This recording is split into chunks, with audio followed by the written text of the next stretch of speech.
नमो नमः मित्रों, मैं अंजू शर्मा संस्कृत जीवनम में आप सभी का स्वागत करती हूँ। तो जैसा कि मित्रों हम लोग अपनी साहित्य वाली कक्षा में उपस्थित हैं, जिसके अंतर्गत हम लोग श्रीमद् भगवत गीता के द्वितीय अध्याय जो कि सांख्य योग है उसका अध्ययन कर रहे हैं। तो अभी तक की कक्षाओं में कुल मिलाकर हम लोगों ने कुल 19 श्लोकों का अध्ययन कर लिया है।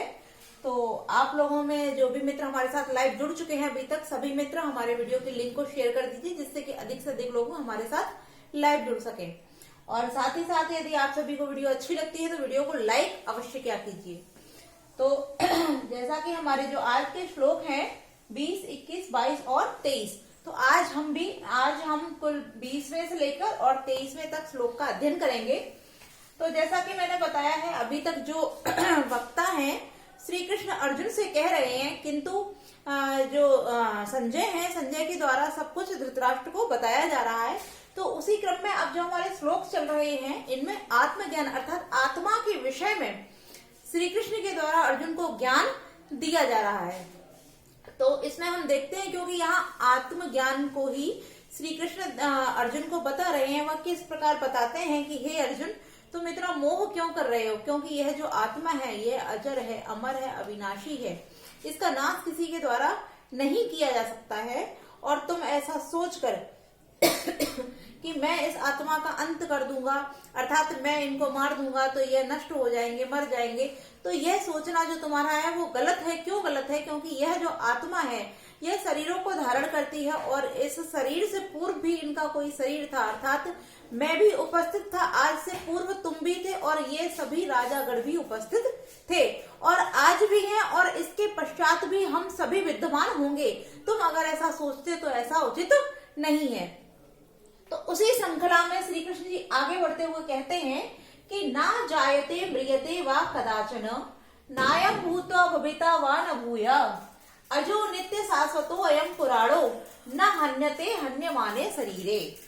तो यहाँ जो श्री कृष्ण है वो कहना आरंभ करते हैं, यहाँ कहते हैं कि अयम न माने नहीं, जायते माने उत्पन्न होती है, वा माने अथवा, म्रियते माने मरती है, कि ना उत्पन्न होती है अथवा ना मरती है, कदाचना माने कभी भी, ना माने नहीं, अयम माने यह।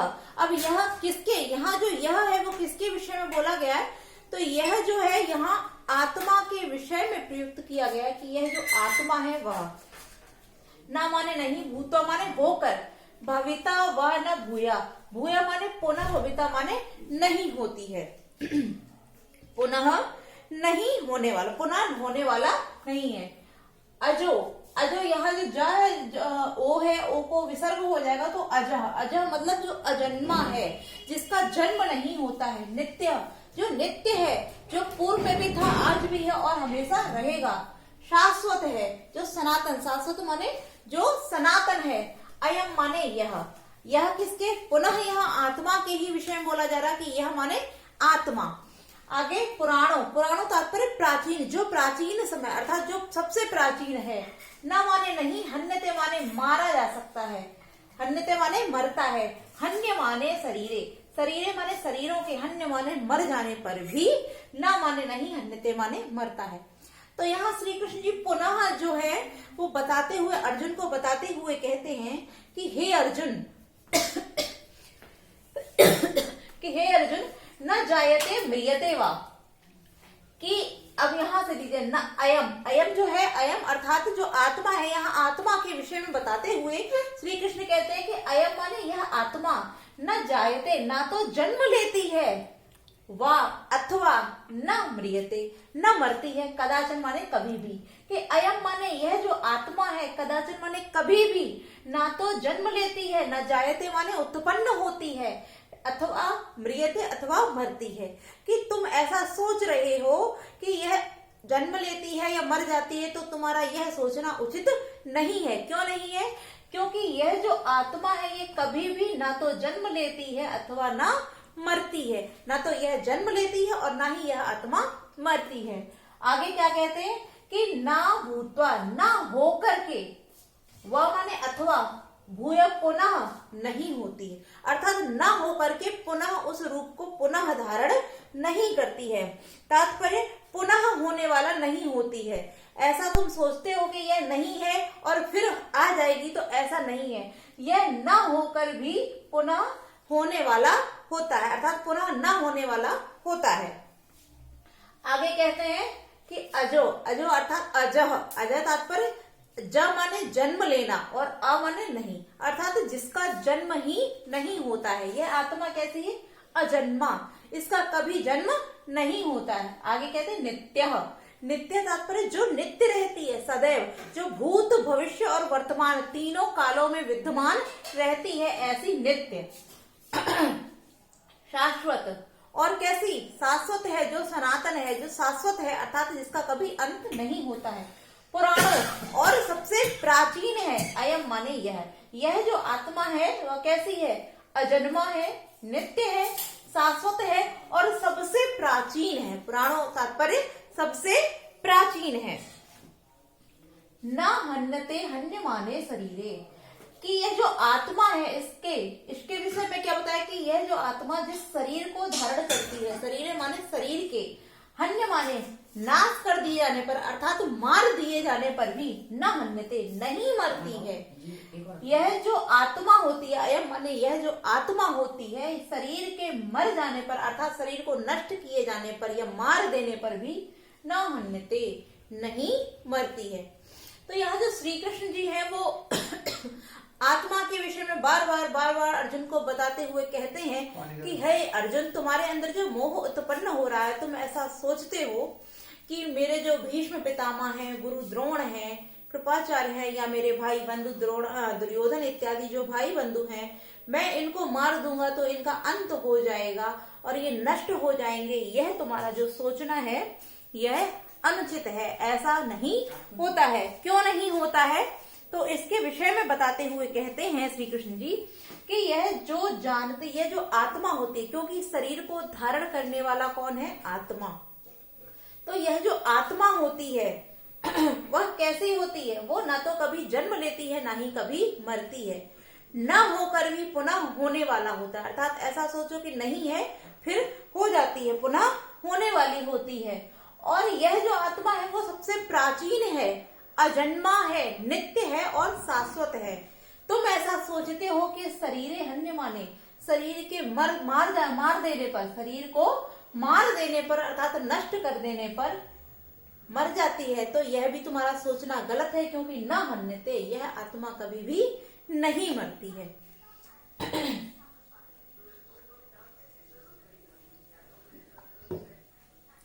तो क्योंकि यहाँ बार बार जो श्री कृष्ण है वो अर्जुन को आत्मज्ञान देते हुए कहते हैं, क्योंकि आत्मा की अजर और अमरत्व के विषय में बताते हुए ही श्री कृष्ण कहते हैं कि यह जो आत्मा है अविनाशी है, अव्ययी है, इसलिए तुम इस मोह से ऊपर उठो और पुनः युद्ध के लिए सज्ज हो जाओ।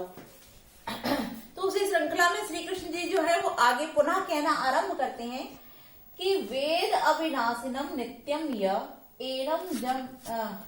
एनम जम व्ययम कथम स पुरुषा पार्थम कम घातयति हंति कम। अब पुनः यहाँ कहते हैं कि वेद माने जानते हैं, अविनाशिना, अविनाशिना, यहाँ पुनः आत्मा के ही विषय में बताते हुए श्री कृष्ण कहते हैं कि अविनाशिना, जिसका कभी नाश ना हो ऐसा वह अविनाशी, नित्यम, नित्य, यो माने जो भी पुरुष इस आत्मा के विषय में, क्योंकि यहाँ एनम लिखा हुआ, एनम से तात्पर्य आत्मा, कि जो एनम माने यह आत्मा है। अज, आप यहाँ माँ से आ निकालेंगे तो अज हो जाएगा, और अजम, अजम तात्पर्य जिसका जन्म नहीं होता, और फिर माँ से हम आ निकालेंगे तो यहाँ हो जाएगा अव्ययम, कि जिसका कभी व्यय भी नहीं होता है। तो कथम स, कथम माने किस प्रकार, स माने वह, पुरुष माने मनुष्य, पार्थ, हे पार्थ, हे अर्जुन। यहाँ पार्थ जो है वो श्री कृष्ण के द्वारा अर्जुन को ही संबोधित करते हुए कहा गया है, क्योंकि पार्थ, धनंजय, कौन्तेय, भारत इत्यादि कई नामों से अर्जुन को संबोधित किया गया है। उसी श्रृंखला में यहाँ पार्थ कहकर श्री कृष्ण जी संबोधित करते हैं कि हे पार्थ, कम माने किस प्रकार, घातयति माने मरवा सकते हो, हंति कथम, कम माने किसको, हंति माने मार सकते हो, अर्थात कौन, हंति माने मारने वाला है। तो पुनः यहाँ आत्मा के ही विषय में श्री कृष्ण जी बताते हुए कहते हैं कि यह यह माने जो पुरुष, अर्थात जो मनुष्य, एनम माने इस आत्मा के, अविनाशी ना, विनाश नहीं होने, अर्थात इसका नाश नहीं होता, यह अविनाशी है। जो पुरुष इस आत्मा को अविनाशी, नित्य, अजन्मा और अव्ययी जानते हैं, जो मनुष्य ऐसे होते हैं जो इस आत्मा की वास्तविकता को जानते हैं, जो यह जानते हैं कि यह जो आत्मा है वो अविनाशी है, वो नित्य है, वो अजन्मा है और अव्ययी है। तो इस प्रकार की आत्मा की अनश्वरता को, अव्यय को, अजन्मा को, अनित्य और नित्यता को जानने वाले जो भी पुरुष होते हैं, कथम माने किस प्रकार, सपुरुष, वह पुरुष, वह मनुष्य, कथम माने किस प्रकार से, कम घात्यति, किसको मरवा सकते हैं, अर्थात किसको मरवाते हैं।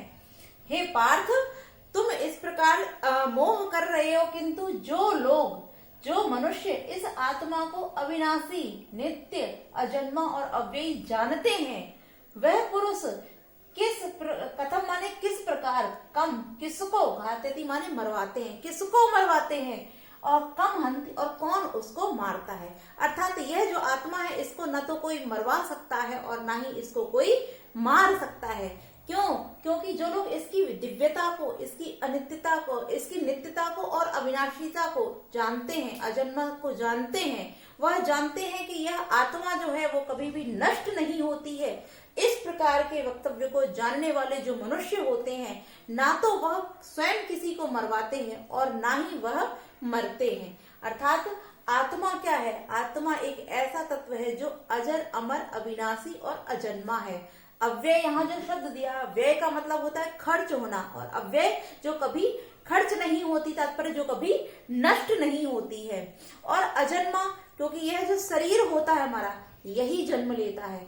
जैसे हमने एक श्लोक में पढ़ा था कि यह जो शरीर को धारण करने वाली हमारी आत्मा है, इसके भी 3 रूप होते हैं, कौमार्यम, यौवनम और जरा। जिस प्रकार इस शरीर को धारण करने वाली आत्मा के भी 3 रूप होते हैं, उसी प्रकार से यह जो आत्मा है वह कैसी है? नित्य है, अविनाशी है, अजन्मा है, इसका जन्म नहीं होता। जन्म केवल देह का होता है, ना कि आत्मा का। आत्मा एक शरीर को धारण करती है और उसके पश्चात जब वो तीनों अर्थात जो परिस्थितियां होती हैं, कुमार, यौवन और जरा, उसको प्राप्त करने के पश्चात मृत्यु को प्राप्त करती है। तत्पश्चात वह आत्मा पुनः नवीन शरीर धारण कर लेती है। तो इस आत्मा की अमरता को जो व्यक्ति जानते हैं, वो ना तो कभी किसी को मरवाते हैं और ना ही वह आत्मा मरती है, ना ही उसको कोई मार सकते हैं। तो हे अर्जुन, तुम इस मोह को त्यागो और युद्ध करने के लिए सज्ज हो जाओ। तो आगे आत्मज्ञान के विषय में ही बताते हुए जो श्री कृष्ण है वो आगे कहते हैं कि वासांसि जीर्णानि यथा विहाय नवानि गृह्णाति नरो पराणि तथा शरीराणि विहाय जीर्णान्यन्यानि शयति नवानि तेहि। तो इस श्लोक में जो श्री कृष्ण जी हैं वो हमारी आत्मा और शरीर के विषय में एक मनुष्य और वस्त्रों के साथ उसकी उपमा देते हुए अर्जुन को किस प्रकार समझाते हैं उसको हम देखते हैं। तो यहाँ कहते हैं वांसांसी, अर्थात वस्त्रों को, जीर्णानि, जीर्ण माने होता है फटे पुराने, जो फटे होते हैं, फटे इत्यादि जो पुराने होते हैं, अर्थात जो जीर्ण हो जाते हैं, जो कहीं से घिस जाते हैं, कहीं से फट जाते हैं, ऐसे जीर्ण। यथा माने जिस प्रकार, विहाय माने छोड़कर। तो विहाय जो शब्द है यहाँ ल्यप प्रत्यय का प्रयोग किया गया है। तो यहाँ ल्यप प्रत्यय जो है वो कर और कर के अर्थ में प्रयुक्त होता है। तो यहाँ विहाय माने हो गया छोड़कर। नवानि माने नए, ग्रहणाति ग्रहण करते हैं, नरः मनुष्य, अपराणी, अपराणी माने दूसरे, तथा माने उसी प्रकार, शरीराणि शरीरों को, विहाय माने छोड़कर, जीर्णानि, जीर्णानि माने फटे पुराने, यानी पुराने या फटे। आप वस्त्रों को फटे से ले सकते हैं और जो हमारा शरीर होता है उसको पुराने अर्थात वृद्धत्व के अनुसार ले सकते हैं कि जो हमारा शरीर पुराना हो जाता है वो पुराना तात्पर्य वृद्धावस्था को प्राप्त हो जाता है। तो नयानि, नए को, संयाति माने धारण करते हैं, नवानि नवी, देही माने शरीर को, या अन्यानि है, अन्यानि माने दूसरे, और नवानि माने नए, देही माने शरीर को। तो यहाँ श्री कृष्ण जी एक उपमा देते हैं, अर्थात आत्मा को, मनुष्य और हमारे जो शरीर है इसको वस्त्रों की उपमा देते हुए अर्जुन को समझाते हैं कि हे अर्जुन, हे पार्थ, यथा माने जिस प्रकार जो नर होते हैं, जो नर अर्थात जो मनुष्य होते हैं, कि जिस प्रकार मनुष्य फटे पुराने, जीर्ण माने जो फटे पुराने वस्त्र होते हैं, वासांसी माने वस्त्रों को, विहाय माने छोड़कर, अपराणी दूसरे, नवानी नए, ग्रहणति माने ग्रहण करते हैं, कि हे अर्जुन, जिस प्रकार मनुष्य फटे पुराने कपड़ों को छोड़ करके दूसरे नए वस्त्रों को ग्रहण करते हैं, तथा माने उसी प्रकार से शरीराणी, शरीरों को, विहाय माने छोड़कर। अब यहाँ आत्मा के ही विषय में बताया कि यह जो आत्मा होती है वह उसी प्रकार, किस प्रकार कि जैसे हमने कोई कपड़े पहने हुए हैं और यदि हम कुछ दिनों तक उनको पहनते हैं तो वो फट जाते हैं, पुराने हो जाते हैं, गंदे हो जाते हैं, तो हम क्या करते हैं, उन वस्त्रों को त्याग करके उसके स्थान पर दूसरे नए वस्त्रों को धारण कर लेते हैं। उसी प्रकार जो यह क्या होती है, जो यह आत्मा है, यह भी क्या करती है, जीर्णानि शरीराणि, जीर्ण जो पुराना हो चुका है, ऐसे शरीराणि, शरीर को, विहाय माने त्याग कर, उसको छोड़ करके, अन्यानि दूसरे, नवानि देहि नई देह को, संयाति माने धारण कर लेती है। कि हे अर्जुन, तुम ऐसा मत सोचो कि मैं इनको भीष्म पितामह को मारूंगा तो इनका अंत हो जाएगा, यह उचित नहीं है। क्यों नहीं उचित है? क्योंकि इनके शरीर, इनकी आत्मा ने यह जो भीष्म का शरीर धारण कर रखा है, यह बहुत पुराना हो चुका है और इस आत्मा के द्वारा भी इस शरीर को उसी प्रकार त्यागा जाएगा जिस प्रकार से मनुष्य पुराने वस्त्रों को त्याग करके दूसरे नए वस्त्रों को ग्रहण करते हैं, उसी प्रकार यह आत्मा भी पुराने शरीरों को छोड़ करके दूसरे नए शरीरों को धारण कर लेती है। इसलिए हे अर्जुन, तुम मोह को त्यागो और इस मोह को त्याग करके युद्ध के लिए सज्ज हो जाओ, क्योंकि तुम्हारा यह जो कर्तव्य है वह क्या है, तुम्हारा कर्तव्य है युद्ध करना, क्योंकि तुम एक क्षत्रिय हो और क्षत्रिय का धर्म होता है युद्ध को करना, अर्थात अपने देश की रक्षा करना और धर्म की रक्षा करना। यदि तुम अपने धर्म और देश की रक्षा से विमुख होकर यदि तुम अपने क्षत्रिय कर्म को नहीं करोगे, तात्पर्य अगर तुम अपने युद्ध को नहीं करोगे तो तुम अपयश के भागी होगे। ना तो तुम, अर्थात जो क्षत्रिय होता है वो युद्ध को करके स्वर्ग को प्राप्त करता है, किंतु तुम फिर स्वर्ग को भी प्राप्त नहीं होगे। इसलिए तुम अपने क्षत्रिय धर्म को करो और अगर विजय प्राप्त करते हो तो इस संपूर्ण भूमि का भोग करो, और यदि मृत्यु को प्राप्त करते हो तो यश के साथ साथ तुम स्वर्ग को भी प्राप्त करोगे। तो इसी श्रृंखला में आत्मा की अजर अमरता को पुनः श्री कृष्ण जी बताते हुए कहते हैं कि नैनम छिंदति शस्त्राणि नैनम दहति पावका न चैनम क्लेदन्त्यापो न शोष्यति मारुता। यहाँ श्री कृष्ण जी पुनः कहते हैं अर्जुन से, पुनः आत्मा की अजर अमरता को बताते हुए कहते हैं कि न माने नहीं, एनम माने आत्मा। यहाँ एनम शब्द जो है वो आत्मा के लिए प्रयुक्त हुआ है, जो कि न माने नहीं, एनम माने यह जो आत्मा है, छिंदति माने काटी जाती है, अर्थात इसको काट सकते हैं, शस्त्राणि माने शस्त्रों के द्वारा।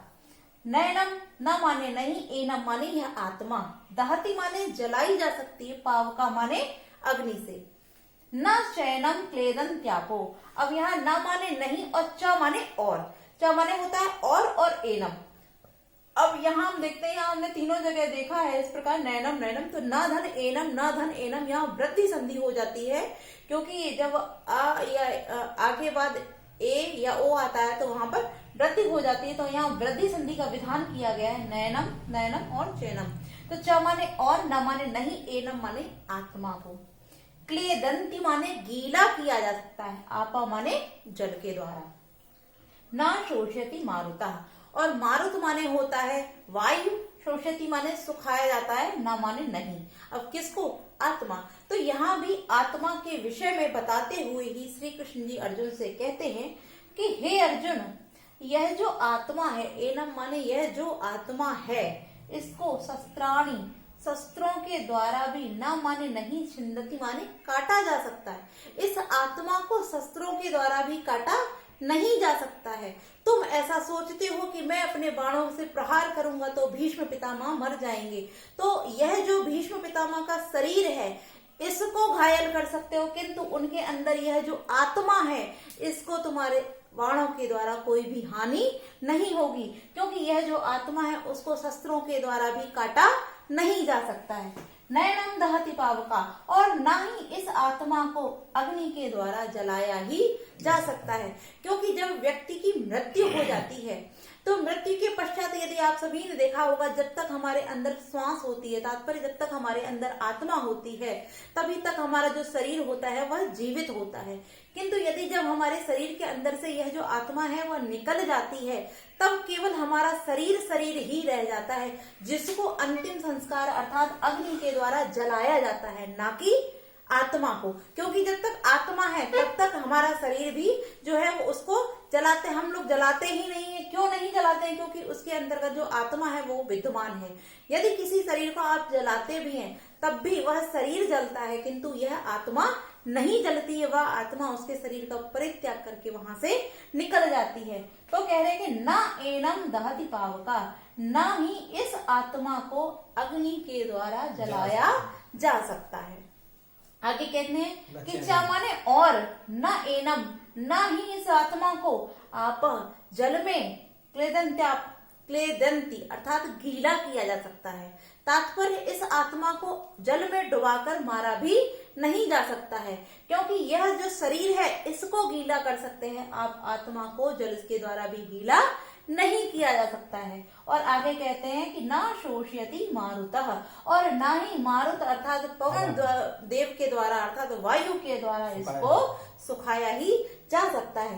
तात्पर्य यह जितने भी विकार जो बताए हैं, जैसे शस्त्रों के द्वारा काटना, अग्नि के द्वारा जलाना, जल के द्वारा डुबाना या गीला करना और वायु के द्वारा सुखाना, ये सभी बाहरी आवरण हैं, यह शरीर पर तो लागू होते हैं। तात्पर्य यह सभी कार्य जो है वो आप शरीर के साथ तो कर सकते हैं, किंतु जो एनम अर्थात यह जो आत्मा होती है इसके साथ आप इनमें से कोई भी कार्य नहीं कर सकते हैं, क्योंकि जो आत्मा है इतनी सूक्ष्म है, अदृश्य है। इसको हमने अगले जो हमारा पहला श्लोक हमने पढ़ा था, अप्रमेय अर्थात प्रमाणों के द्वारा भी नहीं देखा जा सकता है। तो ये अप्रमेय है, असूक्ष्म अर्थात बहुत सूक्ष्म है, इस कारण हम इसको ना तो देख सकते हैं ना ही जान सकते हैं। तो इस आत्मा को तो आप काट ही नहीं सकते हैं। क्यों? जब उसको देख नहीं सकते तो आप काट कैसे सकते हैं? आप जब उसको देख नहीं सकते तो जला कैसे सकते हैं? जब आप उसको देख नहीं सकते तो गीला कैसे कर सकते हैं?